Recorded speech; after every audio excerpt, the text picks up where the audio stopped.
Hello LEGO friends, Matt from BrooksBricks here, and in this video, I'm going to take a look at another part of something I profiled a few months ago, which is LEGO part storage.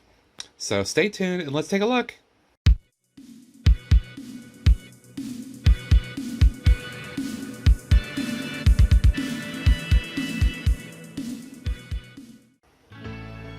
Welcome back LEGO folks. And in this video, I'm going to take another look at a different part of how, at least I in particular, do my part storage. And if you watch my LEGO hauls in particular, you know that I do like going to my local LEGO store and picking up things off of the local tab wall in particular. You might wonder, well, where is he storing all these parts? Well, in one video previously, I did kind of show you some of that, and that is things like this. And pardon the monkey kid set in the background here. Cat food containers, some large and some small. And these work pretty well, but I don't want to use this for everything. So you may ask, well, what else are you doing? Let me go ahead and show you a couple of those things that I use. Alrighty, so this is something you normally don't see between my live streams or my videos, and that is behind the scenes. And in this video, you're going to see a little bit more. Not everything, but some.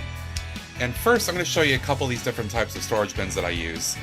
And the first one, you notice, this is a Craftsman style storage bin. And this is a larger configuration, larger type bins.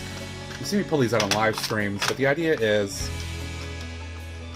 depending on what I'm doing, in this case I sort some 1x2 plates, and I do it by certain colors, or sizes, or whatever. Depends on what the part is and what suits me at the time. But you can see, in this case, I've got a number of things that are sorted out, mostly by part types, tiles, some of those slope pieces. But you can see this other one is another type of dual configuration, and that is these smaller bins on top of a few rows of these larger ones. Both of these Craftsman style ones, in my case, I actually picked up at Lowe's. And the price has gone up a little bit over the last, obviously, 6 months or so with inflation and all that, but these are in the range of 13, I think, for the smaller ones here, or now maybe 14 or 15, last one I bought. And these are around $25, $26.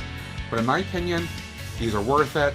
They work really well for me, especially for storing the smaller parts.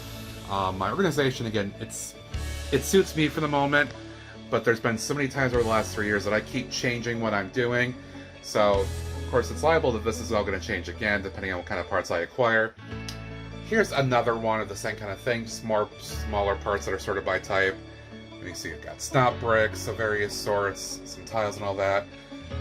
Got plants and doors and all that kind of stuff here, other specialized things. And this is just one of those things I'm really happy with.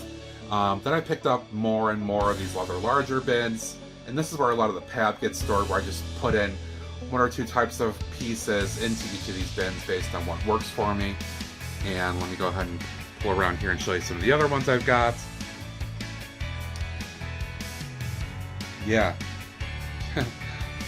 That's a good part storage. Inventory to kind of use up, and then you can see here a little bit more specialization of various pieces. So that is one kind of thing that I do and that I... This is the other. Sterilite bins. I've got a bunch of these smaller style piled on each other.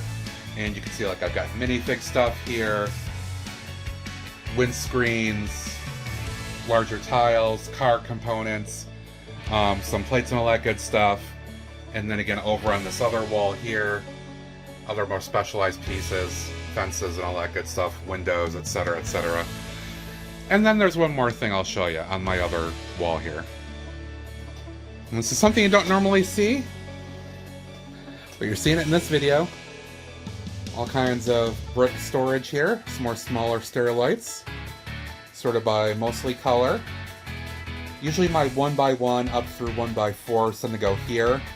And then down here, the medium-sized Sterilites I've got kind of for the larger bricks, and then more specialization for even larger parts in various bins here. And then even more pab I've acquired.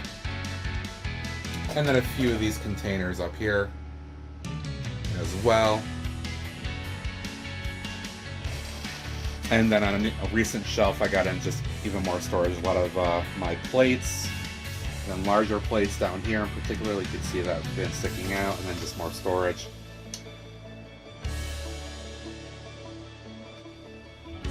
So there you go. Just a quick kind of look around my actual build room to show you what I have, what's around me as I'm streaming and as I'm building and doing things. It's not the most organized. Yeah, other people might have a lot more organization going on than I do, and that's okay. This is what generally works for me. I still have more to improve, but I know everybody asks questions of each other, like, how do you store parts? What do you do? Now you have my answer. In addition to storing some stuff in the kitty cat treats bins there, you have seen how I do my actual storage bins, and it works for me. Again, some people may sort by color, some might sort by part type, some might sort by sizes. It all depends on you. I think, depending on what it is, multiple methods may work. So I recommend, as I think a lot of other LEGO folks will do as well, just find what works best for you. And I hope that this may help some people with things, and that's all I'm looking to do, is just kind of help you figure out what works best. So as always, I want to thank folks in particular, my subscribers, for watching. I always appreciate your support. If you haven't, please be sure to follow me over on Twitch as well. That's where I do my live streaming on a weekly basis. And don't forget to subscribe here. Please like, follow, all that good stuff, notification bell, good times. Leave your comment thought below, always appreciate it. And until next time, this is Matt from BrooksBricks saying, see ya. Thanks for watching.